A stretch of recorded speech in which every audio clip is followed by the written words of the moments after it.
नमस्कार दोस्तों, मैं सनी कुमार उत्तर प्रदेश जल निगम बांदा में कार्यरत हूँ। साथ ही साथ मैं विज्ञान एवं प्रौद्योगिकी की गतिविधियों को आम जनमानस में इंट्रोड्यूस कराने के उद्देश्य से एज ए विज्ञान संचालक साइंस रिसर्च क्लब बांदा में अपने समय का कुछ part as a voluntary service के रूप में देता हूँ। मैं समय समय पर विज्ञान के विभिन्न मुद्दों पर आप सभी के बीच में बातचीत करने के लिए बीच बीच में आता रहता हूँ। पिछली बार आप जानते हैं कि मैंने विमेंस एंटरप्रेन्योर मॉडल के बारे में आपसे चर्चा की थी। वहीं इस बार मैं आपसे जो बातचीत करने जा रहा हूँ ये भी विमेंस से रिलेटेड एक बहुत ही इम्पॉर्टेंट पार्ट है, विषय है, मुद्दा है जिस पर मैं आपसे बातचीत करूँगा। Food adulteration testing and analysis. मेरे हर एक लेक्चर में एक पंच लाइन होती है। इस बार की जो मेरी पंच लाइन है वो है खाएं मगर ध्यान से। इस लाइन के बारे में मैं आगे डिटेल से बातचीत करूंगा। ये विषय भी महिलाओं से जुड़ा हुआ है, महिलाओं के दैनिक जीवन के क्रियाकलापों से जुड़ा हुआ है, महिलाओं के साथ साथ हर उस व्यक्ति से जुड़ा हुआ है जो व्यक्ति खाने पीने के लिए विभिन्न तरह के खाद्य पदार्थों का उपयोग करता है।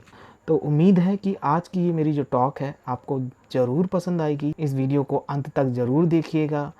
ये जानकारी सभी व्यक्तियों से जुड़ी है और यदि जानकारी आपको महत्वपूर्ण लगे तो इस जानकारी को अन्य व्यक्तियों के साथ ज़रूर साझा करें। तो आज की मेरी जो टॉक है ये बहुत ही ज्वलंत मुद्दा है, food adulteration testing and analysis विषय पर आधारित है। चलते हैं अपने लेक्चर की ओर। आइए समझते हैं फूड एडल्ट्रेशन टर्म के। मार्केट में दिन प्रतिदिन इतना कंपटीशन बढ़ गया है, इतना कंपटीशन बढ़ गया है कि हम पैसा कमाने की ओर में किसी भी चीज़ में, खासतौर से खाद्य पदार्थों की मैं यहाँ बात कर रहा हूँ, किसी भी प्रोडक्ट में, किसी भी फूड प्रोडक्ट में अनलिमिटेड टॉक टाइम की तरह छेड़छाड़ करते हैं। देखिए, एडल्ट्रेशन का जो पार्ट है वो केवल किसी फूड प्रोडक्ट के साथ जब हम छेड़छाड़ करते हैं उसकी क्वालिटी के साथ हम छेड़छाड़ करते हैं, ये एक फूड एडल्ट्रेशन कहलाती है। इसके साथ साथ एडल्ट्रेशन केवल ये नहीं है कि जब हम किसी कंपोनेंट को किसी फूड प्रोडक्ट में मिला देते हैं तो वो एडल्ट्रेशन कहलाती है, बल्कि एडल्ट्रेशन वह भी है जब हम किसी प्रोडक्ट की ओरिजिनलिटी, मूल वैल्यू को चेंज कर देते हैं, ये भी एक एडल्ट्रेशन का पार्ट होती है। साथ ही साथ एक और भी लाइन है जो एडल्ट्रेशन के पार्ट में आती है, वो ये है कि जब किसी फूड प्रोडक्ट में उसकी ओरिजिनल वैल्यू को, ओरिजिनल कंपोनेंट को उस फूड प्रोडक्ट से अलग कर लिया जाए। यानी कि फॉर एग्जांपल दूध से हम क्रीम निकाल दें तो दूध की वैल्यू घट जाएगी। दूध में हम अदर सब्सटेंस ऐड कर दें, यानी कि जैसे पानी ऐड कर दें तो दूध पतला हो जाएगा। दूध को हम गाढ़ा बनाने के लिए उसमें पाउडर डाल दें तो दूध गाढ़ा दिखने लगेगा। तो ये एक छोटा सा एग्जाम्पल है दूध का, मैं दे रहा हूँ आपको। ये सारे एडल्ट्रेशन के पार्ट हैं। तो जैसे कि आप देख सकते हैं स्क्रीन पे मैंने बोला हुआ है कि फूड की क्वालिटी के साथ छेड़छाड़ करना एडल्ट्रेशन कहलाती है। इसके साथ ही किसी प्रोडक्ट में अल्टरनेटिव कंपोनेंट को ऐड करना या किसी कंपोनेंट को किसी कंपोनेंट के बदले में रिप्लेस करना, ये भी एडल्ट्रेशन कहलाती है। साथ ही साथ किसी प्रोडक्ट की मूल या वैल्यूएबल कंपोनेंट को उस प्रोडक्ट से अलग कर लेना, इंग्रेडिएंट को अलग कर लेना भी आपका एडल्ट्रेशन कहलाता है। तो ख़ास तौर से मैं आपको बता दूं, ये जो सारी कंपोनेंट्स हैं ये इसलिए ऐसा मार्केट में ट्रेंड ऐसा इसलिए चल रहा है कि आप देख रहे हैं डे बाई बहुत ज़्यादा क्वांटिटी में हमें प्रोडक्ट की रिक्वायरमेंट होती है और शायद वो मूल रूप में यदि उस प्रोडक्ट की आप स्टडी करेंगे तो उतनी मात्रा में वो प्रोडक्ट शायद अवेलेबल भी ना हो मार्केट में, फिर भी हमको मिल रहा है। इसके साथ साथ जो कंपटीशन के दौर में कस्टमर को सस्ता दिखाकर माल बेचने के होड़ में जो बिजनेसमैन है वो जब प्रोडक्ट को सस्ता करता है तो कहीं ना कहीं उसकी क्वालिटी के साथ छेड़छाड़ और उसको ज़्यादा मात्रा में मार्केट में अवेलेबल कराता है, तो ये सब एक एडल्ट्रेशन का पार्ट है और यही वजह है कि हमको एडल्ट्रेटेड चीज़ें मार्केट में मिल रही हैं। एक छोटा सा उदाहरण दूंगा, जब कोई भी दिवाली, दशहरा, कोई भी फेस्टिवल आता है, एज्यूम करेंगे, मान लीजिए 1000 मिलियन लीटर दूध पाया जा रहा है अपनी सिटी में, सिटी का एग्जाम्पल ले लेते हैं, और जब दिवाली दशहरा आती तो उसकी खपत बढ़ जाती है। लेकिन जब भैंस उतनी ही थी और उतना ही दूध दे रही थी तो उतना उससे ज़्यादा दूध कहाँ से मार्केट, तो नेचुरली कि हम आर्टिफिशियल दूध को लोग बनाते हैं, या दूध के कंपोनेंट में कुछ ना कुछ ऐड ऑन करके उसकी क्वांटिटी को बढ़ाते हैं। या एक और छोटी सी बात कर लें कि जब दूध आज के इस टाइम पे, जैसे दूध का जो रेट है, स्टैंडर्ड रेट है लगभग 60 से 70 रुपये लीटर चल रहा है, यदि वो हमको दूध 30 से 40 रुपये लीटर में अवेलेबल करा रहा है तो वो किस तरह से अवेलेबल करा रहा होगा। नेचुरल सी बात है कि दूध से उसने ओरिजिनल प्रोडक्ट के, मूल प्रोडक्ट की क्वालिटी को अलग कर लिया होगा, जो वैल्यूएबल कंपोनेंट होगा उसको वो अलग से बेच रहा होगा। जैसे फॉर एग्जांपल के लिए उससे फैट निकाल लेते हैं, क्रीम निकाल लेते हैं, वो उससे ज़्यादा महंगी है, और बचा हुआ जो लिक्विड है यानी पानी है वो हमको दूध के फॉर्म में उपलब्ध हो जाता है। तो ये एक छोटा सा उदाहरण था एडल्ट्रेशन को समझने का। आई होप मेरी बात को आप समझ गए होंगे। आप देख सकते हैं कि पिक्चर में मैंने 2 तरह के सेब दिखाए हुए हैं। पिक्चर नंबर 1 में आप जो सेब दिखाया है, एप्पल दिखाया हुआ है, वो काफ़ी सड़ा सा नज़र आ रहा है। पिक्चर नंबर 2 में जो मैंने सेब दिखाने की कोशिश की वो बिल्कुल तरोताज़ा है। शायद यदि मैं आपसे पूछूं कि इन दोनों सेब में से आप किस सेब को खाना पसंद करेंगे, तो आप मुझसे कहेंगे सेब नंबर, जो पिक्चर नंबर 2 में जो सेब दिख रहा है मैं उसको खाना पसंद करूंगा, क्योंकि पिक्चर नंबर 2 का जो सेब है वो बिल्कुल तरोताज़ा नज़र आ रहा है, वो हमारे लिए कहीं ना कहीं फ़ायदेमंद है। लेकिन जो पिक्चर नंबर 1 में सेब है वो आप देख सकते हैं वो सड़ा हुआ है, आमतौर पे हम उसे नहीं खाएंगे। तो इस पिक्चर से मैंने ये समझाने का आपको प्रयास किया है कि जब हमें हमारी आंखों देखी कोई चीज़ खराब मिलती है तो हम उसको इग्नोर नहीं करते हैं, उसको हम तुरंत छोड़ देते हैं, अपनी हैबिट से अलग कर देते हैं। यदि हमको कोई चीज़ आंखों देखी जब सड़ी है तो हम उसको खा नहीं सकते हैं और हम अच्छी चीज़ को सिलेक्ट करते हैं। तो ठीक वही मेरा कहना यह है कि जो खाद्य पदार्थ आ रहे हैं, जो फूड प्रोडक्ट आ रहे हैं, उसको हम अनदेखा क्यों कर रहे हैं। हम खाएं मगर ध्यान से, ये इसीलिए मैंने ये टैगलाइन आगे कही है। तो फिर अनदेखा क्यों, जब सामने ही हमारे एडल्ट्रेशन हो रही है तो हमें अनदेखा क्यों कर रहे हैं। और मैं आपको एक और बात बताना चाहता हूं कि एडल्ट्रेशन का इम्पैक्ट केवल पैसे या चीज़ों की वैल्यू पर ही नहीं पड़ता है। सबसे ज़्यादा उसका असर जो है फूड एडल्ट्रेशन का वो हमारे हेल्थ पर पड़ता है। और जब हम हेल्थ की बात करते हैं तो कहीं ना कहीं हमारे खान पान पर पड़ता है। जैसे एक छोटा सा एग्जाम्पल देते हैं, यदि आप देखेंगे कि लोग दाल में खेसारी दाल मिलाते हैं, चटरी दाल मिलाते हैं, जो कि कैंसर जैसे रोगों को जनरेट करती है। और धीरे धीरे करके सोचिए कि हम ऐसी चीज़ें, ऐसे कंपोनेंट खाएंगे जो कैंसर बनाएगा, तो नेचुरल सी बात है यदि हम 5 साल से भी अपनी उम्र में खाना शुरू कर दें और 60 साल तक भी खाते हैं तो सोचिए कितना उस प्रोडक्ट को, हम एडल्ट्रेटेड प्रोडक्ट को खा चुके होंगे, जो कि हमारे शरीर में स्लो पॉइजन के रूप में अटैक कर रहा होगा। ऐसे में अभी आगे और भी आपको एग्जाम्पल दूंगा। ये मैं टॉक में आपको ये महत्वपूर्ण बातें इसलिए भी साझा कर रहा हूँ क्योंकि खान पान की बात करते हैं तो हमारे स्वास्थ्य की बात भी होना जरूरी है। जब हम स्वास्थ्य की बात करते हैं तो एडल्ट्रेटेड प्रोडक्ट किस तरह से हमारी बॉडी पर स्लो पॉइजन के रूप में अटैक कर रहा है, इस बारे में भी जानना बहुत ज़रूरी है। और किस एडल्ट्रेशन से कौन कौन से रोग जनरेट होते हैं या डेवलप होते हैं या क्रिएट होते हैं बॉडी में, कौन कौन सा टॉक्सिसिटी डेवलप होती है, इसके बारे में भी बहुत जानना ज़रूरी है। क्योंकि कोई भी घर ऐसा नहीं है जहाँ पर लोग बीमार ना होते हैं। यदि हम ये मान लें कि औसतन यदि किसी घर में एक दिन भी कोई बीमार होता है और एक बार दिखाने के डॉक्टर के पास जाने का मतलब 500 रुपये का खर्च है, और 12 महीने तक यदि हम इसको कैलकुलेट करें तो 12 पंचे 60 यानी 6000 रुपये का खर्च है। और ऐसे यदि मान लीजिए एक घर में 2 से 3 व्यक्ति यदि बीमार होते हैं, कैलकुलेट कर लीजिए यदि आपके 60 साल है तो लगभग कितने रुपए का आप एक्सपेंस अपने दवाइयों पर करते हैं। मैं जानता हूं कि आज हम प्रोडक्ट को मार्केट में यदि देखें, ट्रेंड देखा जाए तो जरूरी नहीं है कि हमको हर प्रोडक्ट ओरिजिनल रूप में मिल रहा हो। और कई बार तो हम एडल्ट्रेटेड प्रोडक्ट खाते खाते इतने हैबिचुअल हो चुके होते हैं कि हमें प्रोडक्ट की मूल taste, originality, original taste, original smell को हम भूल जाते हैं। एडल्ट्रेटेड प्रोडक्ट खाते खाते वो हमको इतना टेस्टी और अच्छा लगने लगता है कि हम ओरिजिनल प्रोडक्ट को खाना भी शायद पसंद नहीं करते हैं। लेकिन मैं आपको बता दूं, यदि हमको छोटी सी जानकारी के माध्यम से ये पता चल जाए कि हमारा प्रोडक्ट कैसा है, जैसे सेब के एग्जाम्पल लेके मैंने आपको समझाने की कोशिश की, तो आप शायद नहीं खाएंगे। तो आज की टॉक इन्हीं सब बातों पर। Food adulteration testing and analysis basically depends upon the 2 methods, यानी 2 विधि पर या 2 पद्धति पर आधारित है जिसके माध्यम से आप अपने फूड प्रोडक्ट की टेस्टिंग कर सकते हैं। आप देख सकते हैं कि जो एक माध्यम है जिसके माध्यम से मैं आपको बताना चाहता हूँ वो है लैब बेस्ड मेथड या फिर स्पेसिफिक मेथड। ऐसे टेस्ट जिनको पर्टिकुलर या स्पेशल स्थान पर किसी इक्विपमेंट्स की हेल्प से टेस्ट एंड एनालिसिस किया जाता है वो लैब बेस्ड टेस्ट कहलाते हैं।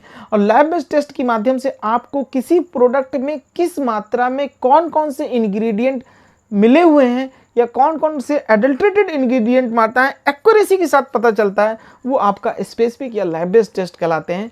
जबकि रैपिड टेस्ट में क्या होता है कि आपको ये तो पता चलता है कि प्रोडक्ट में कुछ मिला हुआ है, कितनी मात्रा में, किस क्वांटिटी में मिला हुआ है, ये पता लगाना मुश्किल होता है। लेकिन आज जो मैं आपसे बातचीत करने वाला हूँ, रैपिड टेस्ट के बारे में बातचीत करने वाला हूँ, क्योंकि हम वैज्ञानिक तो नहीं हैं, लेकिन वैज्ञानिक पद्धति का अडॉप्ट करते हुए अपने फूड प्रोडक्ट की टेस्टिंग करने के बारे में जानेंगे। क्योंकि देखिए, हमारे पास लैब की तरह केमिकल्स, एनालाइजर्स ये इत्यादि उपलब्ध नहीं है, इसलिए रैपिड टेस्ट हमको ये तो बता देगा कि हमारा फूड प्रोडक्ट एडल्ट्रेटेड है, लेकिन कितनी मात्रा में क्या एडल्ट्रेटेड है इसके बारे में हमें पता नहीं चलेगा। लेकिन यदि कॉमन मैन को यदि ये भी पता चल जाए कि ये फूड प्रोडक्ट एडल्ट्रेटेड है, तो शायद मुझे नहीं लगता कि कोई व्यक्ति ऐसा होगा जो उसको इग्नोर कर देगा। तो आइए चलते हैं रैपिड टेस्ट के बारे में जानते हैं। देखिए, रैपिड टेस्ट जो बेसिकली है, ऐसे टेस्ट हैं जिसमें हम प्रोडक्ट को देखकर, टच करके, टेस्ट करके, उसकी स्मेल को सुनकर, उसकी आवाज़ को सुनकर टेस्ट करने का प्रयास करते हैं। ये रैपिड टेस्ट कहलाता है। बेसिकली टेस्ट कोई भी हो, दो तरीके से, दो कंडीशन पर डिपेंड करते हैं, एक तो फिजिकली एनालिसिस और दूसरा केमिकली एनालिसिस। तो रैपिड टेस्ट में भी दोनों तरह के टेस्ट हैं, लेकिन मोस्टली जो टेस्ट होते हैं वो छू कर, सूंघ कर, देख कर, उसकी आवाज़ को सुनकर इत्यादि के माध्यम से जो किए जाते हैं वो रैपिड टेस्ट कहलाते हैं। आइए चलते हैं आगे की। तो आज हम बातचीत करने वाले हैं सबसे पहले जिस इंग्रेडिएंट की, जिस प्रोडक्ट की, वो प्रोडक्ट बहुत ही कॉमन है, हर घर में उपयोग में लाया जाता है। इस प्रोडक्ट की कुछ और खासियत है। ये दूध के प्रोडक्ट हैं, जैसे कि दूध, दही, घी, मावा, खोया, पनीर, दूध से बनी मिठाइयाँ, ये सब दूध के प्रोडक्ट हैं। उसकी चर्चा कर लेते हैं। दूध को मैंने इसलिए सबसे पहले नंबर पे रखा है क्योंकि दूध में जो सबसे कॉमन एडल्ट्रेशन है और हर घर में हर तरह से उपयोग होता है। मुझे नहीं लगता कि आज के टाइम पे कोई घर है जो दूध का उपयोग ना करता हो। तो आइए चलते हैं दूध में, देखते हैं कौन कौन सी किस किस तरह की मिलावट दूध या दही या घी या दूध से बने सभी प्रोडक्टों में हो सकती है। लेकिन टेस्टिंग को बताने के पहले मैं आपको बता दूं, दूध या दूध से बनी हुई कोई भी चीज़ की प्रोडक्ट, उन सभी के टेस्ट भी दूध की तरह ही होंगे, बशर्ते क्या होगा, टेस्ट करने का थोड़ा सा मेथड चेंज होगा। लेकिन जो केमिकल कंपोनेंट या लिक्विड कंपोनेंट जो उसके साथ टेस्टिंग के लिए यूज किए जाएंगे वो कॉमन ही होंगे, क्योंकि मोस्टली टेस्ट जो है वो सॉल्युबल फॉर्म में दूध को कन्वर्ट करने के बाद किए जाए। मैं यदि आपसे एक प्रश्न करूं कि दूध में जो सबसे कॉमन एडल्ट्रेशन है वो कौन सी है, तो मुझे नहीं लगता कि कोई बता नहीं पाएगा। आई थिंक आप सभी बताना चाहेंगे। आइए देखते हैं वो कौन सी एडल्ट्रेशन है जो सबसे कॉमन है। दूध में जो सबसे कॉमन एडल्ट्रेशन है वो है वाटर की, पानी की। दूध में सबसे आसान तरीके से हम पानी को ऐड कर देते हैं, कोई भी व्यक्ति ऐड करता है और दूध की क्वांटिटी को इंक्रीज कर देता है। तो दूध को टेस्ट करने के लिए आप छोटा सा एक इक्विपमेंट अपने घर में रख सकते हैं, जिस इक्विपमेंट का नाम है लैक्टोमीटर। यहाँ पे पिक्चर में मैंने दिखाने का प्रयास किया है कि आप लैक्टोमीटर देख सकते हैं, मैंने गोल्ड रिंग में दिखाया है। ये लैक्टोमीटर बेसिकली दूध में ये बताता है कि दूध में कितने % पानी मिला हुआ है। कुछ स्केलिंग भी मैंने यहाँ पर दिखाई हुई है। इसको यूज़ कैसे करते हैं पहले उसके बारे में बता दूं, फिर मैं स्केलिंग के बारे में चर्चा करूंगा। सिंपली कुछ नहीं करना होता है, एक ऐसा बर्तन लेना है जैसे फ्लैट बर्तन जिसका शेप और साइज इक्वल हो, यानी कि एक जार नुमा या ग्लास एक कांच का ले लीजिए जिसकी तली ऊपर से लेके top to bottom equal size में आए, उस बर्तन को ले लेना है। और ध्यान ये रखना है कि उस जो बर्तन आप यूज़ कर रहे हैं या जो बीकर या टेस्ट ट्यूब या ग्लास यूज़ कर रहे हैं उसमें आपका लैक्टोमीटर 100% डिप कर जाता हो। फिर आपने ये करना है, तो एक जितनी मात्रा में दूध आपका लैक्टोमीटर डिप कर सके उतना मात्रा में उसको दूध को, उसमें लिक्विड को भर देना है दूध को। और देखने के बाद एक लैक्टोमीटर में आप देखेंगे डिफरेंट टाइप की स्केल्स बनी होती हैं। जैसे स्केल, जैसे पहले नंबर का जो मीटर होगा, पैरामीटर होगा, उसमें लिखा होगा 1/4 या 1। इसका मतलब ये होता है कि दूध में 75% मिल्क की मात्रा है, 25% वाटर अवेलेबल है। यदि स्केल नंबर 2 की हम बात करें, यदि 2/4 लिखा हुआ है, 4 पर जाकर रुक जाती है, जो आप ये पतली सी स्टिक देख रहे हैं, ये स्टिक यदि 2/4 पर रुक जाती है तो इसका मतलब ये कि दूध में 50% वाटर और 50% मिल्क मिला हुआ है। और यदि बात करें, यदि 3/4 या 3 स्केल पर रुकती है तो इसका मतलब ये है कि दूध में 25% मिल्क है, दूध है, और 75% वाटर की एडल्ट्रेशन की गई है। यदि 4/4 पे रुक जाता है तो इसका मतलब ये है कि ये 100% वाटर है, इसमें एक भी मात्रा दूध की नहीं है। तो इसका टेस्ट करने के लिए लैक्टोमीटर कैसे वर्क करता है, इसको सिंपली सबसे पहले आप एक बार पानी में डाल के देखिए। यदि आपका 4/4 यानी 4 स्केल पर रुकता है तो इसका मतलब आपका दूध उसमें है ही नहीं। लैक्टोमीटर का प्रिंसिपल्स भी आपको पता चल जाएगा किस तरह से वर्क कर रहा है। यदि आप दूध में डालेंगे तो ये डिफरेंट टाइप की स्केल्स में रुकेगा जिस स्केल में उसमें एडल्ट्रेशन की गई होगी। ये लैक्टोमीटर का एक दूसरा पिक्चर मैंने दिखाया किस तरह से इसमें लोग डिप करते हैं और ये वर्क करता है। तो ये आसान सा तरीका था दूध में पानी की मात्रा को जानने का। लेकिन इस लैक्टोमीटर के साथ साथ मैं आपको एक और रिक्वेस्ट भी करना चाहूँगा, क्योंकि सुझाव है, सजेशन है। जिस तरह से हम दूधिया से दूध लेते समय बर्तन और छन्नी लेकर जाते हैं, मेरा आप सभी से एक सुझाव है, ओपिनियन है कि आप लैक्टोमीटर भी साथ में लेके जाएं। यदि मान लीजिए एक गली में 10 लोग उस दूधिया से दूध ले रहे हैं और 10 में से 5 लोग भी यदि उस दूधिया के दूध में पानी की मात्रा उसी के सामने टेस्ट करने लगेंगे, तो मुझे नहीं लगता कोई दूधिया ऐसा होगा कि अपना मार्केट वैल्यू खराब करने के लिए उसमें फिर पानी की मात्रा मिलाएगा। हो सकता है एक कस्टमर जब टेस्ट करे तो वो उसको इग्नोर कर सकता है, लेकिन जब 5, 7, 8 इस तरह कस्टमर की वैल्यू बढ़ जाएगी उसको टेस्टिंग करने की, तो उसे नेचुरली या दबावश अपने दूध की क्वालिटी को इम्प्रूव करना पड़ेगा और इम्प्रूव करने के साथ साथ गुणवत्ता को भी सुधारना पड़ेगा। तो आइए जानते हैं दूध का अगला मेथड। दूध का जो अगला टेस्ट है ये भी दूध में उपस्थित पानी की मात्रा को जांचने का तरीका है। ये बहुत ही पुराने समय से चला आ रहा है। हमारे घर में जो गृहिणियाँ हैं, महिलाएं हैं, माँ बहन बेटियाँ हैं, वो सब दादियाँ हैं, ये सब इस टेस्ट को पहले फॉलो करते थे। इसका टेस्ट करने के लिए सिंपली कुछ नहीं करना है, मैं 2-3 मेथड बताऊंगा आपको यहाँ पर, जिसको आप फॉलो करके आप इस टेस्ट को कर पाएंगे। पहला मेथड ये है कि आपने अपनी फिंगर लेनी है, फिंगर को दूध में डिप करना है। क्योंकि दूध काफ़ी गाढ़ा होता है, जैसे ही आप डिप करेंगे फिंगर में तो दूध में एक वाइटिश लेयर सी आपकी फिंगर में बन जाएगी। यदि ये वाइटिश लेयर को हटने में आपकी फिंगर से टाइम लगता है तो इसका मतलब दूध आपका प्योर है, सही है, उसमें पानी की मात्रा नहीं अवेलेबल है। यदि ये विदिन अ सेकेंड ये दूध का जो निशान है ये हट जाता है और इसकी लाइंस जो स्थान है वो जिगजैग मोशन में चेंज हो जाता है, तो इसका मतलब इसमें पानी की मात्रा मिली है और ये दूध एडल्ट्रेटेड है। ये पहले ज़माने में महिलाएं अपने घर में इस तरह से दूध को टेस्ट करने के लिए ये पद्धति अडॉप्ट करती थी। दूसरा मेथड ये है कि आप अपने थंब को इस तरह से फोल्ड कर लीजिए, एक ड्रॉप यहाँ पर दूध का डालिए और तुरंत इसको उल्टा करिए। यदि विदिन अ सेकेंड ये ड्रॉप जमीन पर आकर गिर जाती है, यानी कि अपनी फिंगर से स्थान छोड़ देती है और निशान भी नहीं छोड़ती है, तो इसका मतलब ये दूध एडल्ट्रेटेड है, इसमें पानी की मात्रा मिलाई गई है। क्योंकि जैसे ही पानी मिलेगा तो ये दूध पतला हो जाएगा और पतला होने की वजह से ये दूध अपना स्थान छोड़ देगा और इसका जो ओरिजिनल कलर है वो भी निशान हट जाएगा। ये 2 मेथड से आप दूध को आसानी से टेस्ट कर सकते हैं। तीसरा जो मेथड है जो मैंने अपने इस पीपीटी में आपको दिखाने का प्रयास किया हुआ है, आप देखेंगे कि क्या करना है। आपने एक ग्लास प्लेट, एक सरफेस लेना है, एक ऐसे ही प्लेट लेनी है जिसका मतलब जो ऊपर से फ्लैट हो, खासतौर से ग्लास की हो तो बहुत अच्छा होगा, ट्रांसपेरेंट फॉर्म में हो। और फिर आपको दूध को एक फ्लैट बर्तन में इस तरह से धार बना के नीचे की ओर बहाना है। यदि वो धार बिना टूटे हुए एक लाइन सी सीधी रेखा में आगे चली जाती है, बहती जाती है, तो इसका मतलब दूध सही है। यदि वो धार ब्रेक हो जाती है और अपना निशान छोड़ देती है, अपना प्लेस भी रिप्लेस करती है, तो इसका मतलब दूध में पानी की मात्रा मिलाई हुई है। इस तरह से आपको पता चल जाएगा। ये देखिए पिक्चर नंबर 1 में मैंने दिखाया कि सीधी लाइन में एक ड्रॉप आ रही है, जबकि पिक्चर नंबर 2 में आप देख सकते हैं जो एडल्ट्रेटेड दूध है वो दूध अपना निशान छोड़ती जा रही है और ये हल्की होती जा रही है। इस तरह से आपको पता चल जाएगा कि दूध आपका एडल्ट्रेटेड है या नॉन एडल्ट्रेटेड है। एडल्ट्रेटेड यानी कि पानी, लेकिन कितनी मात्रा में पानी ये आपको नहीं पता चल पाएगा। दूध में आजकल सिंथेटिक दूध का बहुत कल्चर आ गया है। लोग क्या करते हैं, इसमें डिटर्जेंट मिला देते हैं जिससे कि दूध बहुत ही झागदार दिखने लगता है, बहुत ही अच्छा दिखने में लगता है।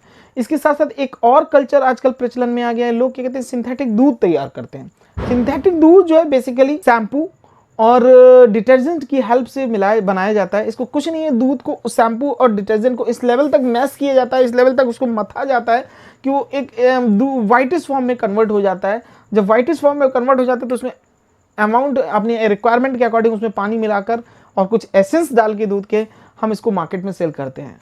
और इसी तरह इसमें लोग डिटर्जेंट मिलाते हैं। तो इसका कुछ नहीं करने का एक सिंपल सा मेथड है, आप 5 से 10 ml दूध ले लीजिए और इक्वल अमाउंट में 5 से ही 10 ml उसमें पानी मिला दीजिए और दोनों को एक कंटेनर में लेकर या एक ग्लास बीकर या किसी भी चीज़ में लेकर उसको सेक करिए, हिलाइए। यदि फोम की फॉर्म में एक लेयर वाइट आती है, एक फोम लेयर सी जैसे शैम्पू साबुन वगैरह में होता है, आप देखते होंगे डिटर्जेंट में होता है, यदि ऊपर आती है तो इसका मतलब है कि उसमें डिटर्जेंट जैसी कोई चीज़ मिली है या फिर सिंथेटिक दूध जैसी कोई चीज़ मिली हुई है, जिससे ये पता चल जाता है दूध हमारा एडल्ट्रेटेड है या नहीं एडल्ट्रेटेड है।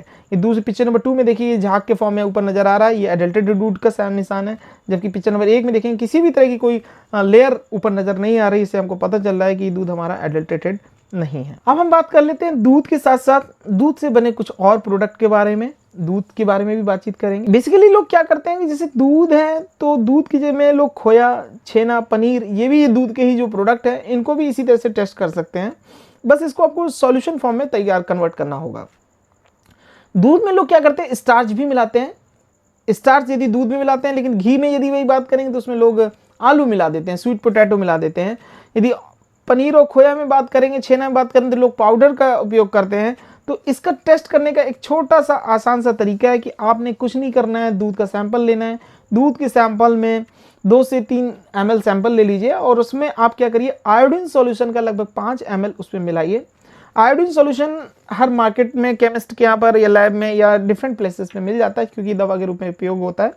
इसकी हेल्प से जब आयोडीन आप दूध में जब आयोडीन सॉल्यूशन के 2 से 3 ड्रॉप डालेंगे, आयोडीन टिंचर कहलाता है बेसिकली, तो जैसे ही ब्लूइश ब्लैक कलर की प्रेजेंस होती है, यानी कि दूध में आयोडीन सॉल्यूशन डालने के बाद यदि ब्लूइश ब्लैक कलर की प्रेजेंस अवेलेबल होती है, तो ये पता चलता है कि इसमें स्टार्च जैसी या पाउडर जैसी कोई चीज़ मिलाई गई है। ये हमारी दूध की एडल्ट्रेटेड फॉर्म है। जैसे पिक्चर नंबर 2 में आप देख सकते हैं कि हमने दिखाने की कोशिश की है आपको कि यदि एडल्ट्रेटेड दूध होगा तो ये देखिए ब्लैकिश सा ब्लूइश ब्लैक कलर प्रेजेंट करेगा, जबकि ओरिजिनल दूध होगा तो इसमें व्हाइटिश कलर सा रहेगा। तो पहचानने का तरीका ये ब्लूइश ब्लैक मैं क्यों कह रहा हूँ, देखिए ब्लू मतलब लाइट कलर को रिप्रेजेंट करता है, यानी कि कम एडल्ट्रेशन को रिप्रेजेंट करता है। यदि ब्लूइश ब्लैक यानी नीले से काले की ओर जितना डार्क होता जाएगा, ये रिप्रेजेंट करता है कि इसमें ज़्यादा मात्रा में एडल्ट्रेशन की गई है। लेकिन मैं फिर बता दूं कि ये रैपिड टेस्ट है, इसमें आपको ये तो पता चल जाएगा एडल्ट्रेटेड है, लेकिन कितनी क्वांटिटी में एडल्ट्रेशन है इसके लिए आपको स्पेसिफिक लैब पे भेजना पड़ेगा। तो ठीक उसी प्रकार मैं आपको बता दूं, घी या बटर में भी आप टेस्ट कर सकते हैं। घी को कुछ नहीं करना है, आपने पिघला लेना है। पिघलाने के बाद उसमें लोग आलू या स्टार्च जैसी चीज़ मिलाते हैं, जिससे घी पीला और थोड़ा सा गाढ़ा दिखता है। तो आपने कुछ नहीं, घी का जब सॉल्यूशन आपका पिघला हुआ हो तो उसमें 2 से 3 ड्रॉप आयोडीन सॉल्यूशन की डालिए। यदि आयोडीन सॉल्यूशन की 2 से 3 ड्रॉप डालने के बाद यदि घी आपका येलोइश कलर का ही रहता है, यानी जो ओरिजिनल कलर उसका है क्रीमिश येलो, तो यदि उस कलर में रहता है तो इसका मतलब घी आपका सही है। यदि वो colour convert to the bluish black colour, यानी कि ये आपका एडल्ट्रेटेड है, मिलावटी घी है, इसमें पाउडर या स्टार्च जैसी चीज़ों की या स्वीट पोटैटो जैसी चीज़ों की एडल्ट्रेशन की है। अब हम बात करते हैं ऑयल्स की। लेकिन ऑयल्स की बात करने के पहले मैं आपको बता दूं, यदि हम ये टेस्ट दूध की मिठाइयों में कर रहे होते, पनीर में कर रहे होते या अन्य चीज़ों में कर रहे होते, खोया में कर रहे होते, तो जैसे मान लीजिए दूध की मिठाई या खोया में जब टेस्ट करते हैं तो उसको सॉल्यूबल फॉर्म में कन्वर्ट कर लेते हैं, एक सॉल्यूशन तैयार कर लेते हैं, और उस सॉल्यूशन में हम इस टेस्ट को केमिकल या वाटर के हेल्प से टेस्ट करके पता लगा सकते हैं कि दूध में क्या कंडीशन है। अब हम बात करते हैं ऑयल्स की। यदि ऑयल्स की बात करें तो कोकोनट ऑयल की पहले मैं बातचीत कर लेता हूं आपसे। कोकोनट ऑयल में लोग क्या करते हैं, डिफरेंट टाइप के ऑयल्स उसमें ऐड ऑन कर देते हैं, जैसे मोबी ऑयल मिला देते हैं लोग, और भी जो ऑयल हैं जो लिक्विड फॉर्म में सिंथेटिक ऑयल्स वगैरह मिला देते हैं। तो उसका कुछ नहीं है, बहुत सिंपल सा टेस्ट है। पिक्चर नंबर 1 की तरह आपने कुछ नहीं करना है, एक ऑयल को एक कांच के ग्लास में लेना है। लेने के बाद उसको 30 मिनट के लिए रेफ्रिजरेटर में आप रख दीजिए। फिर उसके बाद यदि रेफ्रिजरेटर में रखने के बाद एक व्हाइटिश सी लेयर आपको नजर आती है, सिंगल कलर लेयर, गौर करिएगा मैं क्या कहना चाहता हूँ, सिंगल व्हाइटिश कलर आपका सही कि व्हाइट कलर के साथ साथ कोई अदर कलर की प्रेजेंस अवेलेबल होती है तो आपका एडल्ट्रेटेड है, उसमें कुछ ना कुछ चीज़ दूसरी चीज़ें मिलाई, कोकोनट ऑयल में कुछ ना कुछ अदर सब्सटेंसेस मिलाए गए हैं। ये एक आसान सा मेथड है अपने ऑयल को जानने का। करते हैं कुछ शुगर कंपोनेंट्स की। शहद, शहद एक बहुत ही इम्पॉर्टेंट कंपोनेंट है। शहद का यूज़ दवाइयों में, सौंदर्य प्रसाधन में, विभिन्न तरह की डिशेस बनाने में, घर में उपयोग होता है।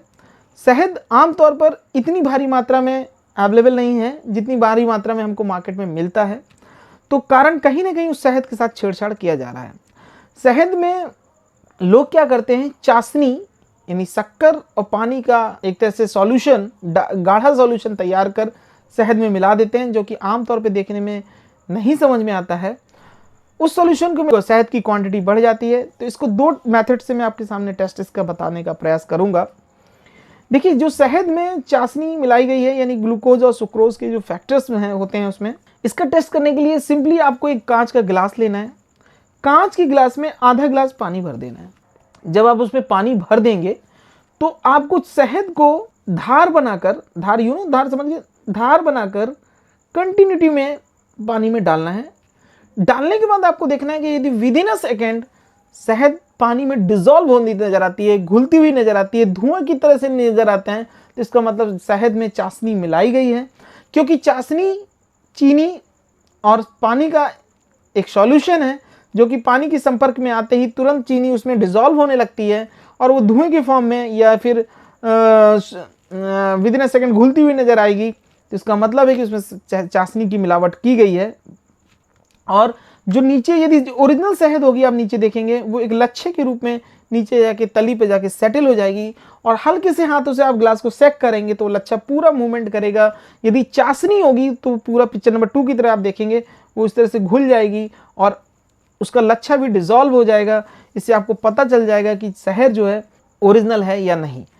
क्योंकि जो शहद होती है वो काफ़ी गाढ़ी होती है और वो नॉर्मली पानी में जल्दी घुलती नहीं है, और जबकि चाशनी जैसे ही पानी के संपर्क में आएगी वो धुएं के फॉर्म में या सॉल्व होते हुए घुलते हुए आपको नजर आएगी। आइए अब जानते हैं शहद का दूसरा टेस्ट का मेथड। दूसरा टेस्ट का मेथड ये है, कुछ नहीं करना है, आपने एक कार्टन की रुई की एक बत्ती बना लीजिए। जैसे बत्ती में आपने रुई शहद को शहद से डिप कर देना है।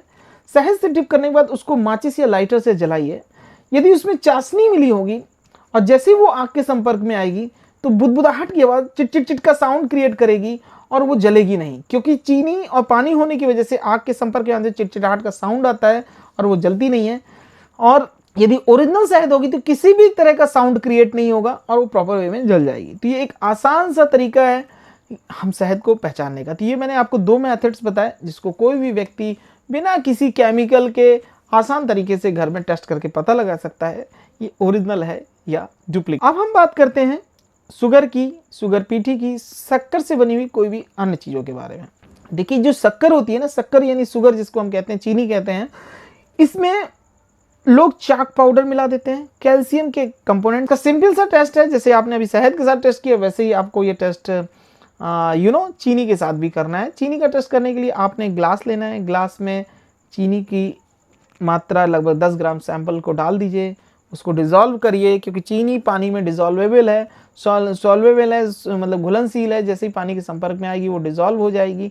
और उसमें देखेंगे यदि उसमें कैल्शियम या चाक पाउडर जैसी जो भारी अशुद्धियाँ मिल जाएंगी, ये पानी में नॉर्मली डिज़ोल्वेबल नहीं होती हैं। आपके लिक्विड में ये जब आप देखेंगे, यदि आपका शरबत घोलने के बाद यानी शरबत फॉर्म में घोलने के बाद यदि आपका ग्लास ट्रांसपेरेंट हो जाता है सही तरीके से, तो उसका मतलब चीनी में किसी भी तरह की एडल्ट्रेशन नहीं है। जो चीनी है यदि वो पानी में पूरी तरह से डिज़ोल्व हो जाती है और उसका पानी एकदम ट्रांसपेरेंट कंडीशन में आ जाता है तो इसका मतलब वो प्योर है। और यदि उसके डिज़ोल्व होने के बाद कुछ भारी पार्टिकल्स उसमें मूव करते हुए नजर आते हैं या डस्ट के फॉर्म में तैरते हुए नजर आते हैं, तो उसमें नेचुरल सी बात है चाक पाउडर या कैल्शियम जैसी चीज़ें जो मिलाई गई हैं जो कि तली में जाके सेटल हो जाएंगी और वो पानी में डिज़ोल्वेबल नहीं होती हैं। अब बात करते हैं ग्रेन्स के बारे में।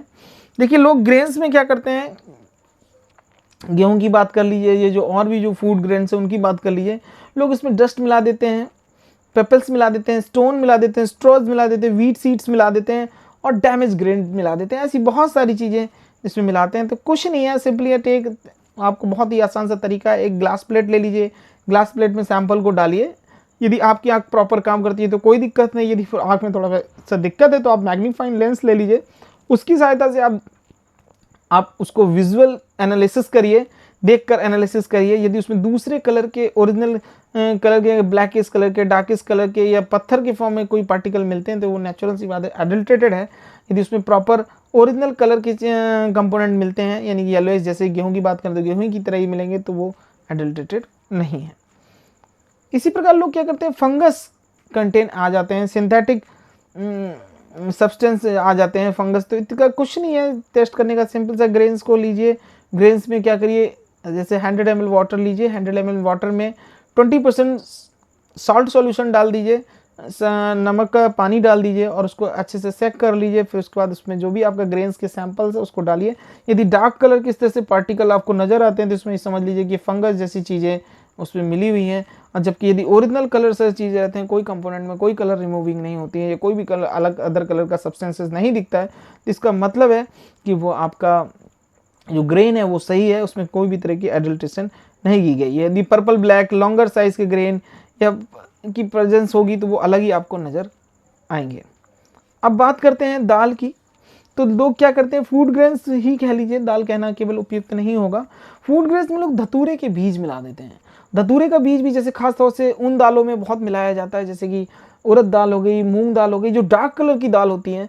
और धतूरे का बीज भी वैसे ही डार्क कलर का होता है, तो आमतौर पे हमको दिखाई नहीं देता है, लेकिन इसकी विजुअलिटी एनालिसिस करेंगे, ग्लास प्लेट में डालेंगे, तो धतूरे का जो बीज होगा उसका माउंट रफिस होगा, वो आड़ा तिरछा चपटा सा होगा, जबकि जो दाल होगी उसका माउंट प्रॉपर चिकना होगा, एक उसका स्पेशल शेप होगा, ओवल शेप में नजर आएगा। तो इस तरह से आप पता लगा सकते हैं कि ग्रेन सीड में कुछ मिला है या नहीं। अब हम बात करते हैं आटे की, यदि बात कर लें या मैदे की बात कर लें या सूजी की बात करते हैं, लोग इसमें भी डस्ट पार्टिकल्स मिलाते हैं। तो उसका कुछ नहीं करना है, सिंपली आपको ग्लास में डालना है। यदि उसमें कुछ इम्प्योरिटीज़ होगी तो वो तली में ऊपर तैरती हुई नजर आएगी, यदि इम्प्योरिटी नहीं होगी तो वो धीरे धीरे सॉल्वेबल होगी, पानी में घुल जाएगी और किसी भी तरह के एडल्ट्रेशन फॉर्म में नजर नहीं आएगी।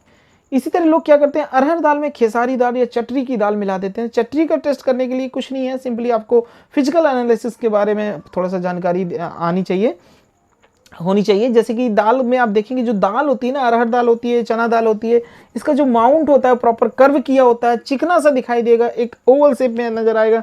जबकि जो खेसारी दाल होगी पिक्चर नंबर 2 में आप देखेंगे, इसके माउंट जो है चिकना नहीं होगा, रफिस होगा, आड़े तिरछे से शेप में होंगे, इसका प्रॉपर शेप भी नहीं होगा। इस तरह से आपको ये पता लग जाता है कि आपकी जो दाल है उसमें चटरी मिला है कि नहीं मिला है। जबकि अरहर दाल में किसी भी तरह के माउंट में कोई भी तरह का डैमेज नहीं होता है। अब हम बात करते हैं फूड ग्रेन्स की। फूड ग्रेन्स में लोग क्या करते हैं, कलर भी ऐड करते हैं। यदि कलर ऐड किया गया होगा तो आप देखेंगे पानी वो अलग से ही आपको कलर रिमूव करता हुआ नजर आएगा। क्योंकि मैं एक चीज़ आपको बताना चाहता हूँ, कोई भी जो फूड प्रोडक्ट है, कोई भी जो चीज़ें हैं, वो ओरिजिनल कलर रिमूव नहीं करती है। जैसे येलो दाल येलो कलर रिमूव नहीं करती, ग्रीन बैंगन ग्रीन कलर रिमूव नहीं करता। यदि ये अपना ओरिजिनल कलर वो रिमूव कर रहे हैं तो इसका मतलब आप समझ लीजिए कि उसमें आर्टिफिशियल कलर्स की प्रेजेंस है। क्योंकि आर्टिफिशियल कलर्स क्या है, जैसे ही पानी के संपर्क में आते हैं वो सॉल्यूशन में घुल जाते हैं, पानी में घुलनशील रहने की वजह से तुरंत पानी में सेम कलर में रिमूव होते हैं। इससे हमें पता चल जाता है कि कलर की एडल्ट्रेशन है या नहीं। दूसरा मैं आपको बता दूं, आटा, मैदा, सूजी, इसमें एक चीज़ और मैं ऐड करना भूल गया हूँ, वो चाय की पत्ती है। इन सारी चीज़ों में भी लोहे का लोग बुरादा मिला देते हैं, क्योंकि लोहे का बुरादा आमतौर पे हमको समझ में नहीं आता है। इसका टेस्ट करने के लिए सिंपली अ मेथड कि आपको एक मैग्नेट लेनी है। मैग्नेट में जैसे ही आप उसको पार्टिकल में रन करेंगे तो मैग्नेट में यदि आयरन पार्टिकल्स मिले होंगे तो वो अट्रैक्ट होंगे, अट्रैक्ट होते ही तुरंत मैग्नेट में आ जाएंगे। और इस तरह से आपको पता चल जाएगा कि इसमें मैग्नेट में इस तरह से आपको पता चल जाएगा कि आयरन पार्टिकल्स की आपके सूजी, रवा, मैदा में मिलावट तो नहीं है। सेला चावल में लोग क्या करते हैं, इसको सेला चावल, नॉर्मल चावल को सेला चावल बनाने के लिए लोग क्या करते हैं, टर्मरिक का यूज़ करते हैं। थोड़ा सा हल्दी पाउडर मिला देते हैं जिससे वो येलोइश कलर का दिखने लगता है। तो और हमको समझ नहीं पाते कि ओरिजिनली बेसिकली ये चावल है कौन सा। तो इसका टेस्ट करने के लिए कुछ नहीं करना है, लाइम लिक्विड यानी कि चूने का पानी डालना है कि जैसे ही टर्मरिक पाउडर चूने के पानी के संपर्क में आएगा वो ये रेडिश कलर रिमूव करेगा। यदि रेडिश कलर रिमूव करता है, इस तरह से रेड कलर आता है, तो इसका मतलब आपका ये सैंपल एडल्ट्रेटेड है, ये आपके लिए यूजेबल नहीं है। यदि व्हाइटिश कलर में ही प्रॉपर वे में रहता है तो इसका मतलब ये सैंपल सही है। एक और चीज़ बता दूं, आजकल बड़ी ही कॉमन सी एडल्ट्रेशन चावलों में चल रही, वो है आर्टिफिशियल यानी प्लास्टिक चावल की। उसका टेस्ट करने के लिए सिंपली आपको एक जाली लेनी है, उसमें चावल डाल देने हैं, चावल को बर्न करना है नीचे गैस लाइटर में या गैस बर्नर के ऊपर। और यदि बर्न करने के बाद वो चावल अपना शेप चेंज कर देता है, लंबा हो जाता है या किसी अपने शेप में आड़ा तिरछा सा हो जाता है, तो उसका मतलब आप समझ लीजिए उसमें प्लास्टिक या सिंथेटिक कोई चीज़ मिलाई गई है। क्योंकि जो ओरिजिनल चावल होगा वो आपके संपर्क में आने के बाद काला तो पड़ेगा लेकिन अपना शेप या साइज चेंज। राई में लोग क्या करते हैं, रोडामिन बी कलर मिलाते हैं, ये भी बेसिकली एक तरह का कलर है। इसका टेस्ट करने के लिए सिंपली आपको एक रुई या कॉटन लेनी है। कॉटन में राई के जहाँ पे सैंपल आप रखिए उसमें कॉटन को पानी या पैराफिन लिक्विड या फिर वेजिटेबल ऑयल में डिप करके उस रुई को रख दीजिए। थोड़ी देर बाद आप देखेंगे यदि रुई में कलर की प्रेजेंस आती है तो वो ये दर्शाती है कि रोडामिन बी कलर मिला हुआ है। यदि ओरिजिनल राई होगी तो उसमें किसी भी तरह का कोई कलर रिमूव नहीं होगा। अब बात कर लेते हैं मसालों की, कि मसालों के बिना हमारे खाने की चीज़ों का जायका अधूरा है। तो सबसे पहले हम जब किसी प्रोडक्ट को बनाते हैं तो उसमें हम हींग का उपयोग जरूर करते हैं। हींग हमारे लिए बहुत उपयुक्त है, ये हमारे कहीं ना कहीं पाचन क्रिया को भी स्ट्रांग बनाती है। लेकिन यदि हींग अडल्ट्रेटेड है तो वो उपयुक्त नहीं बल्कि हमारे लिए और नुकसानदायक हो सकती है। तो इसका टेस्ट करने का सिंपल सा मेथड है कि आपको हींग को आग के संपर्क में लाना है। यदि लौ के साथ वो बहुत तेजी से जल जाती है तो हींग आपकी सही है। यदि वो जलती नहीं है, डस्ट फॉर्म में या फिर कम लॉ नजर निकलती है तो इसका मतलब हींग एडल्ट्रेटेड है, उसमें कुछ ना कुछ इम्प्योरिटी मिलाई गई है, क्योंकि जो ओरिजिनल हींग होती है वो तुरंत आग के संपर्क में आते ही बर्न हो जाएगी। दूसरा टेस्ट ये है कि लोग हींग को आप क्या करिए, यदि सोप स्टोन जैसी चीज़ें इसमें मिलाई गई हों तो पानी के साथ डिजोल्व कराइए, ओरिजिनल हींग तुरंत पानी में डिजोल्व हो जाएगी और लिक्विड आपका ट्रांसपेरेंट फॉर्म में कन्वर्ट होगा। यदि इसमें इम्प्योरिटी होगी तो तली में सेटल हो जाएगी और पानी में पूरी तरह से घुलेगी नहीं, ये इम्प्योरिटी को दर्शाती है। अब बात करते हैं काली मिर्च की। काली मिर्च में बेसिकली दो तरह की एडल्ट्रेशन होती है। पहली एडल्ट्रेशन ये है कि इसमें लोग पपाया सीड मिलाते हैं। पपाया सीड भी सेम टू सेम देखने में लगते हैं। तो सिंपली इसका मेथड क्या है, इसका आपको कुछ नहीं करना है, आपको पानी का गिलास लेना है और काली मिर्च को उसमें डालना है। काली मिर्च को डालने के बाद यदि विदिन अ सेकेंड ये आपके तली में बैठ जाते हैं तो इसका मतलब काली मिर्च आपके सही है। यदि तली में नहीं बैठते हैं, वो ऊपर तैरने लगते हैं, तो ये एडल्ट्रेटेड है। लेकिन मैं आपको पपाया सीड की पहचान करने के बारे में भी थोड़ा सा बता देता हूँ, क्योंकि ये टेस्ट कभी कभार फेल हो जाता है। उसका ये है कि जो पपाया सीड होता है उसका शेप जो है थोड़ा ओवल शेप होगा, यानी कि काली मिर्च का दाना प्रॉपर गोल होगा और ये थोड़ा सा अंडाकार शेप में होगा। और काली मिर्च के दाने में जो सुकड़न रहती है, आप देखते हैं ना उसमें सुकड़न सी दिखती है, वो जिगजैग मोशन में होगी, इसका कोई शेप नहीं होगा। जबकि पपाया सीड में जो सुकड़न होगी वो खड़ी लाइनों से धारियां सी नजर आएंगी और हल्के हल्के से कट नजर आएंगे। दोनों देखने में आमतौर पे एक जैसे लगते हैं, लेकिन यदि आप उसको मैग्नीफाइंग लेंस की हेल्प से देखेंगे तो आपको वो नजर आ जाएंगे, कभी कभी नेकेड आई से भी दिख जाते हैं। पपाया सीड हल्का होता है, वो पानी में तैरने लगता है, लेकिन काली मिर्च का दाना भारी होने की वजह से, उसमें ऑयल की प्रेजेंस होने की वजह से वो नीचे तली में बैठ जाता है। लेकिन मैं आपको और बता दूं कि दूसरी एडल्ट्रेशन ये है कि काली मिर्च से ज़्यादा महंगा काली मिर्च का तेल बिकता है। तो लोग क्या करते हैं कि काली मिर्च से काली मिर्च का ऑयल निकाल लेते हैं, तो काली मिर्च भी हल्की हो जाती है और जैसे ही पानी में आप डालेंगे उसे तो वो भी फ्लोट करने लगेगी, तैरने लगेगी। तब ऐसी कंडीशन में आपका ये टेस्ट फेल हो जाता है। तो आपने भी अपना चतुराई का यूज़ करते हुए उस तैरने वाले दाने को बाहर निकालना है। Use to the magnifying lens, magnifying lens की हेल्प से आपको उन दानों को देखना है। यदि ओवल शेप वाला खड़ी लाइन के साथ वाला दाना दिखता है तो वो काली मिर्च का दाना नहीं, पपाया सीड है। यदि गोल शेप वाला जिगजैग मोशन की सुकड़न वाला जो दिखता है सीड, वो यानी कि काली मिर्च का दाना है। ये देखिए, आप दोनों अलग अलग तरीके से देख सकते हैं। एक काली मिर्च का ही एक टेस्ट हमने यहाँ पर दिखाया हुआ है। अब हम बात करते हैं लाल मिर्च की। लाल मिर्च में लोग क्या करते हैं, सिंथेटिक कलर मिला देते हैं, रोडामिन बी भी मिलाते हैं। तो सिंपली कुछ नहीं करना है, ईंट का चूरा भी लोग मिला देते हैं। आपने पानी का गिलास लेना है, पानी के गिलास में लाल मिर्च का पाउडर डालना है। यदि विदिन अ सेकंड डालते ही ये तली के ऊपर फ्लोट करता नजर आता है तो ये यानी कि आपकी लाल मिर्च सही है। यदि विदिन अ सेकंड पानी में डालते ही यदि ये डिजोल्व होने लगता है और कलर की प्रेजेंस अवेलेबल रहती है तो इसका मतलब ये एडल्ट्रेटेड है। यदि भारी पार्टिकल्स यानी कैल्शियम मैग्नीशियम जैसे पार्टिकल्स यदि इसमें कुछ मिले हुए हैं, ईंट का चूरा जैसा चीज मिला है, तो वो तली में विदिन अ सेकंड सेटल हो जाएगा। ये भी एडल्ट्रेशन को शो करता है। ये लाल मिर्च में टेस्ट करने का एक आसान सा मेथड है जो कि मैं आपके साथ शेयर कर रहा हूँ। अब बात करते हैं टर्मरिक पाउडर की। टर्मरिक पाउडर में भी क्या करते हैं लोग, लेड क्रोमेट मिलाते हैं, कलर मिलाते हैं, डाई मिलाते हैं, जिससे कि आपकी हल्दी पाउडर, टर्मरिक पाउडर जो हल्दी पाउडर है वो और डार्क कलर की नजर आए। तो सिंपली वही मेथड है आपका, पानी की से इसको भी टेस्ट कर सकते हैं। आधा गिलास पानी लीजिए, यदि हल्दी पाउडर को डालते ही विदिन अ सेकंड आपकी वो डिजोल्व नहीं होती है और तली में जाके सेटल हो जाती है तो इससे ये पता चलता है कि आपकी हल्दी सही है।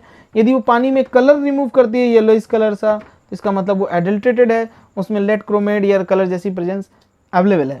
तो इसका टेस्ट करने का एक और मेथड है, बहुत सिंपल सा है। HCl के संपर्क से भी हम इसको टेस्ट कर सकते हैं। आपने हल्दी पाउडर लेना है, हल्दी पाउडर में HCl का 1-2 ड्रॉप डालना है। जैसे ही आप इसमें HCl डालेंगे और डालने के बाद यदि हल्दी पाउडर का colour metanil yellow colour convert to the metanil red colour, यानी मैटेनिल येलो कलर जो रेड कलर में कन्वर्ट हो जाता है, मेजेंटा रेड कलर में कन्वर्ट हो जाता है, और फिर उसमें पानी डालने के बाद यदि पुनः अपना हल्दी के ओरिजिनल मूल यानी येलो कलर में नहीं आता है तो इसका मतलब आपकी जो हल्दी है वो एडल्ट्रेटेड है, उसमें लेड क्रोमेट या फिर सिंथेटिक कलर या डाई जैसी कोई चीज़ मिलाई गई है। अब हम बात कर लेते हैं भिंडी, सब्जियों और फ्रूट्स के बारे में। तो जो भी हरी कलर की सब्जियां हैं या जो भी कलर, इनको शाइनिंगफुल बनाने के लिए लोग 2 तरह से इसमें क्या करते हैं कि लोग कलर मिला देते हैं, ठीक है। इसके साथ साथ लोग इसमें कोटिंग करते हैं, ऑयल से इसको कर देते हैं ताकि ये शाइनिंगफुल दिखने लगे। तो दोनों टेस्ट करने का वही एक सिंपल सा मेथड है। कलर की यदि प्रेजेंस है तो आपने क्या करना है, कॉटन की टुकड़ा लेना है, रुई का टुकड़ा लेना है या फिर टिश्यू पेपर ले लीजिए और उसको हल्का गीला करके वेजिटेबल या किसी प्रोडक्ट पे हल्के हाथों से स्क्रब कीजिए। यदि स्क्रब करने के बाद यदि कोई कलर रिमूव होता है तो इसका मतलब एडल्ट्रेटेड है, क्योंकि मैंने आपको पहले भी कहा है कि ओरिजिनल प्रोडक्ट यदि मूल सब्जी अपना ओरिजिनल कलर नहीं छोड़ती है, आर्टिफिशियल कलर मिला होगा तो वो तुरंत कॉटन या टिश्यू पेपर में आ जाएगा। दूसरा, यदि इसमें कोटिंग की गई होगी इसको शाइनिंगफुल बनाने के लिए वैक्स या तेल या इस तरह से किसी लुब्रिकेंट की, तो वो उसमें अलग से ही चिकनाई युक्त आपके पेपर पे आ जाएगा। तो ये आसान सा तरीका है। हरी सब्जी, भिंडी, परोड़ा, कुंदरू, जितनी भी हरी सब्जियों का आप नाम ले सकें उनमें आप ये आसानी से कर सकते हैं। मटर में भी लोग कलर मिलाते हैं, तो कलर का टेस्ट करने के लिए वही तरीका है। पानी का गिलास लीजिए, मटर को डाल दीजिए, यदि डालने के बाद कोई हरे कलर की प्रेजेंस रहती है तो ये आपका एडल्ट्रेटेड है। यदि कोई कलर की प्रेजेंस नहीं रहती है, within a second transparent condition में आ जाता है, तो come to the transparent condition, that is called the original and pure product. अब लोग केसर का बहुत उपयोग करते हैं, केसर बच्चों को बहुत दी जाती है, ताकतवर मिठाइयों में बहुत उपयोग होती है, बहुत महंगी आती है। और आप समझिए जब आपको केसर के दाम पर आपको लकड़ी और लकड़ी के रेसे मिल रहे होंगे तो आपको कैसा फील होगा। तो इसका टेस्ट करने के लिए कुछ नहीं है, आपने पानी का सैंपल, पानी में इस केसर को डिप कराना है। डिप कराने के बाद यदि ओरिजिनल केसर होगी तो वो पानी के संपर्क में आती है, कोई कलर रिमूव नहीं करेगी। यदि आप पानी में डालेंगे जैसे ही आप, यदि वो कलर रिमूव कर देते हैं और इसके रेसे को आप निकाल के देखिए, उसको हल्के हाथों से मैश करिए, यदि वो टूट जाता है, ब्रेक कर जाता है, तो इसका मतलब वो एडल्ट्रेटेड है। जबकि प्योर केसर होगी वो जल्दी उसका रेसा टूटेगा नहीं, वो आपको लहसुन सामने से एक नजर आएगा। तो इस तरह से आप पता लगा सकते हैं कि केसर ओरिजिनल है या नहीं। अब सॉल्ट की बात कर लेते हैं। तो बेसिकली हमारी रिक्वायरमेंट, हमारी बॉडी को जो रिक्वायरमेंट है वो आयोडाइज सॉल्ट की होती है। तो इस, और लोग नमक में भी ठीक शक्कर की तरह, शक्कर वाली एडल्ट्रेशन नमक में भी होती है एक तरह से, चाक पाउडर मिला देते हैं या अदर सब्सटेंसेस जैसे कैल्शियम पार्टिकल्स मिला देते हैं और या डस्ट भी मिला देते हैं, क्योंकि आमतौर पे सफ़ेद सी दिखती है और हमको समझ में नहीं आती है। तो कुछ नहीं करना है, आपने भी नमक का सॉल्यूशन तैयार करना है। यदि सॉल्यूशन तैयार करने के बाद आपका ये विद इन अ सेकेंड आपका ट्रांसपेरेंट कंडीशन में आ जाता है, इसमें किसी कलर की प्रेजेंस नहीं रहती है, तो इसका मतलब नमक आपका सही है। यदि इसमें चाक पाउडर या डस्ट पार्टिकल मिले होंगे तो वो आपके जैसे ही आप उसको टेस्ट करेंगे तो वो कहीं ना कहीं डस्ट के फॉर्म में पानी में तैरते हुए अशुद्धि के रूप में नजर आएंगे। इसके अलावा इसमें यदि आयोडाइज नमक का आपको टेस्ट करना है तो नमक आपने 1 टेबल स्पून में नमक ले लेना है। नमक लेने के बाद थोड़ा सा 1 से 2 ड्रॉप पानी का डालना है। यदि पानी डालेंगे, यदि उसमें आयोडीन सॉल्यूशन मिला होगा, यदि आयोडाइज नमक होगा तो तुरंत ब्लूइश कलर क्रिएट करेगा। इससे हमें पता चल जाता है कि नमक हमारे लिए उपयुक्त है या नहीं। इसी तरह आलू होता है, उसमें भी कॉमन सॉल्टेड आलू और आयोडाइज आलू को पहचान करने का तरीका ये है कि हल्का सा लेमन का 1 से 2 ड्रॉप या लेमन जूस उसमें ड्रिप करिए। यदि आयोडाइज आलू होगा, जो अच्छा आलू जिसको माना जाता है, उपयुक्त आलू माना जाता है, यदि ब्लूइश ब्लैक कलर की प्रेजेंस अवेलेबल होती है, ये आलू सही है, हमारे लिए उपयुक्त है, इसको हम यूज में ले सकते हैं। जबकि जो नॉर्मल आलू होगा उसमें किसी भी तरह का कोई कलर नहीं आएगा। कॉफ़ी पाउडर में लोग क्ले की मिलावट कर देते हैं, मिट्टी की मिलावट कर देते हैं, डस्ट की मिलावट कर देते हैं। तो आपने कुछ नहीं करना है, आपने एक पानी का गिलास लेना है, पानी के गिलास में आधा चम्मच कॉफ़ी पाउडर डालना है और डालने के बाद यदि keep it inside the 5 minute के लिए छोड़ देना है। यदि इसमें भारी पार्टिकल्स मिले होंगे तो बॉटम में आ जाएंगे, कलर रिमूव करेंगे। इससे पता चलता है कि ये कॉफ़ी पाउडर एडल्ट्रेटेड है। यदि प्योर कॉफ़ी होगी तो ऊपर ही तली में वो तैरती हुई नजर आएगी, ये एडल्ट्रेशन को शो नहीं करती है। सुपारी जो उपयोग करते हैं, पान मसाला में जो सुपारी होती है, सुपारी में भी लोग कलर करते हैं। इसका भी टेस्ट आप उसी तरह से कर सकते हैं जैसे कि मैंने पीछे बताया। यदि एडल्ट्रेटेड सुपारी होगी तो पानी के कलर संपर्क में आते ही या कलर रिमूव कर देगी, इसमें अशुद्धियाँ होंगी तो नीचे तली में सेटल हो जाएंगी। अब चाय की बात कर लेते हैं। चाय एक बहुत इंपॉर्टेंट कंपोनेंट है। जिस तरह से दूध एक इंपॉर्टेंट कंपोनेंट है, उसी तरह चाय की पत्ती भी इंपॉर्टेंट कंपोनेंट है, क्योंकि आँख खुलते ही हमको चाय की ज़रूरत होती है और चाय के बिना हमारा दिन तरोताज़ा महसूस नहीं होता है। चाय में कॉमनली 3 तरह की एडल्ट्रेशन होती है। पहली एडल्ट्रेशन जो सबसे कॉमन एडल्ट्रेशन है वो है इसमें कलर लोग मिलाते हैं। कलर की प्रेजेंस टेस्ट करने का मैं अभी तरीका बताऊंगा। दूसरी एडल्ट्रेशन है लोग इसमें लोहे या चमड़े का बुरादा भी मिला देते हैं। तीसरी एडल्ट्रेशन है कि लोग लो क्वालिटी की रीयूज्ड चाय का उपयोग करते हैं। तीनों टेस्ट में से 2 टेस्ट आपको मैं 3 टेस्ट के बारे में बताता हूँ। पहला, यदि कलर का टेस्ट करना है तो सिंपली कुछ नहीं करना है, आपने एक टिश्यू पेपर या कॉटन पेपर लेना है। कॉटन पेपर में चाय के सैंपल को डालना है, 1 से 2 ड्रॉप पानी के डालना है और 1-2 मिनट के लिए छोड़ देना है। यदि पेपर पे पिक्चर नंबर 2 की तरह यदि कोई कलर रिमूव करता है तो इसका मतलब चाय एडल्ट्रेटेड है, क्योंकि चाय की एक अपनी प्रॉपर्टी है कि वो चाय हमेशा गर्म पानी के साथ कलर रिमूव करती है। यदि ठंडे पानी के साथ कलर रिमूव कर रही है तो इसका मतलब चाय की पत्ती आपकी एडल्ट्रेटेड चाय की पत्ती है। दूसरा टेस्ट ये है कि यदि इसमें लोहे का बुरादा मिलाया होगा, तो जैसे मैंने आपको अभी आगे मैं पिक्चर में बताऊंगा, लोहे का बुरादा टेस्ट करने के लिए कुछ नहीं करना है, सिंपली एक मैग्नेट लेनी है, मैग्नेट को रन कराना है चाय के ऊपर। यदि आयरन पार्टिकल्स उसमें होंगे तो वो आपके चुंबक के यानी मैग्नेट के संपर्क में आते ही उससे अट्रैक्ट होंगे, वो बाहर आ जाएंगे और आपको पता चल जाएगा चाय आपकी एडल्ट्रेटेड है या नहीं। इसके साथ साथ यदि लोगों ने चमड़े का बुरादा मिलाया है तो कुछ नहीं करना है, इसके लिए एक छोटी सी कागज़ की बॉल बनानी है और आग को में इसमें जलाना है। जलाने के बाद यदि सड़ी सी महक आती है तो इसका मतलब चमड़े का बुरादा मिला है। यदि तीक्ष्ण गंध के साथ, जैसे चाय की पत्ती चाय जब बर्तन में लग जाती है उस तरह से महकता है, तो इसका मतलब चाय की पत्ती में कोई एडल्ट्रेशन नहीं की गई है। तो ये मैंने कुछ आपको तरीके बताए। जाते जाते मैं आपको फलों के बारे में भी बता दूं। लोग क्या करते हैं, सेब में खास तौर से कुछ ऐसे फल हैं जो काफ़ी टिकाऊ और तरोताज़ा दिखाने के लिए लोग इसमें वैक्स कोटिंग करते हैं। वैक्स कोटिंग क्या है, बस ठीक उसी तरह मान लीजिए जैसे हमारे फेस पर ढलती उम्र को छुपाने के लिए लोग मेकअप कर लेते हैं, अपने फेस के जो ओरिजिनलिटी को छुपाने के लिए मेकअप कर लेते हैं, तो ठीक उसी प्रकार फ्रूट्स में भी लोग उसको ज़्यादा दिन उसके क्वालिटी को छुपाने के लिए वैक्स कोटिंग करते हैं, जिससे फल ज़्यादा तरोताज़ा दिखता है, जबकि ओरिजिनलिटी में उसका मूल प्रोडक्ट वो तरोताज़ा उतना शायद ना हो।